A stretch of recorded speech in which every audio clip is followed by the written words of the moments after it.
Hey everybody, it's Joey.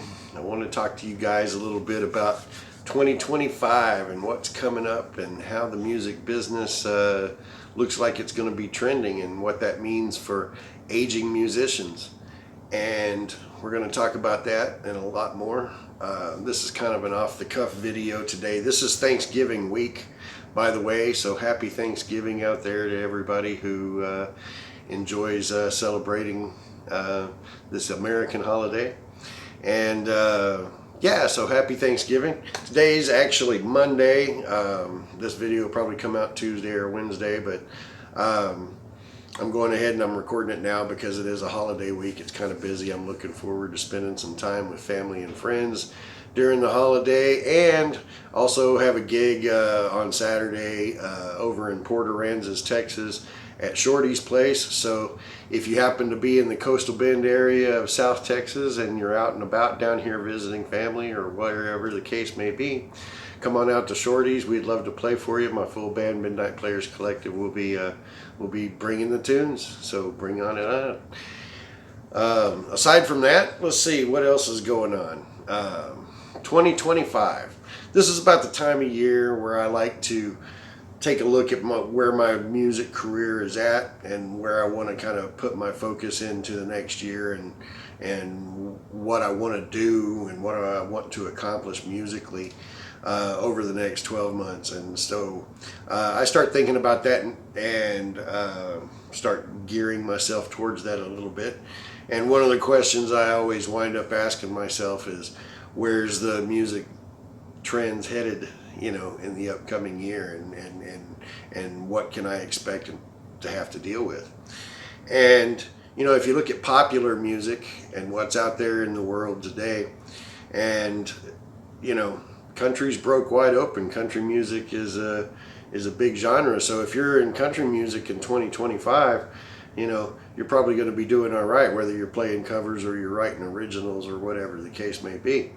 Country music is also seeing an evolution, if you call it that, right now, where there's a lot of genre mash-ups going on, where you are mixing country and punk, or hip-hop and country. Hick-hop, I think they call it, which is kind of a cool name. But there's a lot of that kind of stuff going on. You see a lot of that where you got Post Malone is working with country artists, and you got Beyonce coming over and doing a country-like-ish album, and you've got various things going on like that with various different artists and all this stuff going on. Jelly Roll, from his rock and his hip hop days and stuff, and now he's over in country music and doing that kind of stuff. And that's all well and good. If that's your kind of thing, then you'll probably be doing okay in 2025. If you're an aging musician and you're in a classic rock band, you're probably going to do okay playing out if you're playing covers and that kind of stuff. Where it gets tough for people is if you write original music, or if you're in an original band, or if you're looking to try to find something different. All of the industry created stuff that's going on out there in the music business today, you might be able to find things kind of tough if you're aging. Pop rock, we're usually, when you're at our age, you're usually past the point of being in touch with what fans of pop rock like. And that's a harsh truth, but it is a truth, and that's okay, because as an aging musician, your maturity level is usually scaled up to where that type of music, and that's the subject matter that's in a lot of that music, no longer appeals to you. But if you're an aging musician and you're into hip hop or whatever, there's a big rise going to happen in 2025, I think, for lo-fi hip hop beats and lo-fi hip hop raps, and that's a great way to make some money on YouTube, or Spotify playlisting, or whatever you may want to do with it, and your creations and your art. As putting those out there, there's definitely going to be a market for that. 2025, one of the things that's going to be tough about the music industry and even on local music scenes is going to be finding music that people are playing that actually has a heart. People are getting tired of 50-year-old music and 30-year-old music and 70-year-old music. I mean, when you think about it, music from the 1970s is 50 years old. Music from the 1960s is 60 years old. I play songs in my cover band that were hits before I was even born, and I'm 55 years old, right? So there's a lot of people out there now. While it always garners in new audiences and people tend to gravitate toward that, as in generations of people tend to gravitate toward that as they get older, one of the big problems with it is that it's just tiring. And it's unfortunate that it's looked on, that a lot of the classic rock stuff is looked on as still being the best music that's out there, and that there hasn't been a real quality push since that time, and music's not looked upon as it once was at that time. There's not a lot of hits being created today. There's not a lot of in-depth music that reaches inside a soul and touches like there used to be. And a lot of that is because of what the commercial music industry is pushing out, what the mainstream music industry is pushing out. That is, they push music that oftentimes has an agenda. They push music that serves a purpose. They push music and they shove music down young people's throats so much that they're so saturated with it, many times they don't recognize that there's actual other music out there. So in 2025, what is that going to mean for the aging musician? Especially if you're a songwriter or you're a creator and you want to do something. There's various paths that you can go by.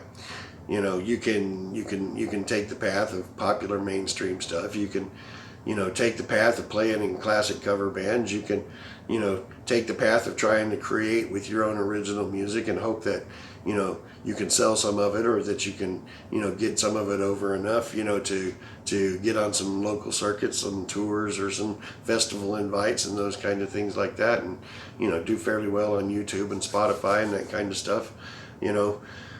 I do all of those things. I'm not knocking any of that, trust me, right? I do all of those things. One thing that you also have to look out for is going to be AI.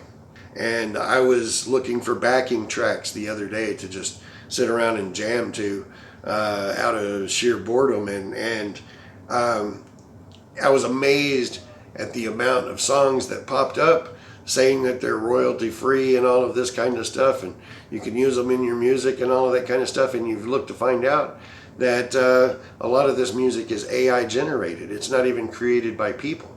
That's something that we really have to look out for in 2025 as well, which is going to make things even more difficult. AI is going to tailor make some music for people, and that'll be coming 2025, 2026. It happens fast. It's out of control.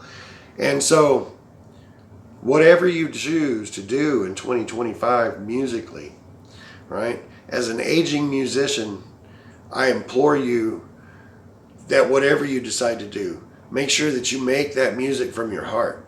Make sure that it's music with depth. Make sure that it's music with experience, with life experience in it, with your experience in it.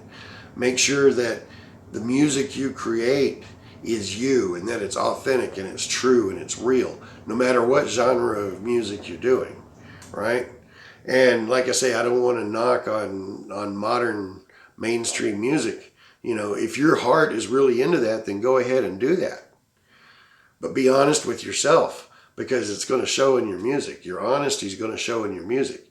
You take a look at a lot of the popular ones these days, and they're hard. You listen to it. If you really listen and you know what to listen for in music, you can tell that their heart isn't really into what they're doing. Right? It's a popularity grab, it's a money grab, it's an opportunity to stay on top. But whatever you do, make sure that your music comes from within you, and that it's true to who you are and true to who you want to be and true to what message you're trying to convey. And as long as you do that, people are going to resonate with it, okay? That's what I'm going to do. And I encourage all of you to do the same thing. Follow your heart. Make the music that comes from within, and you'll be okay. All right. Thanks for sitting in and listening to me, and we'll see you next week. I'm Joey. Peace.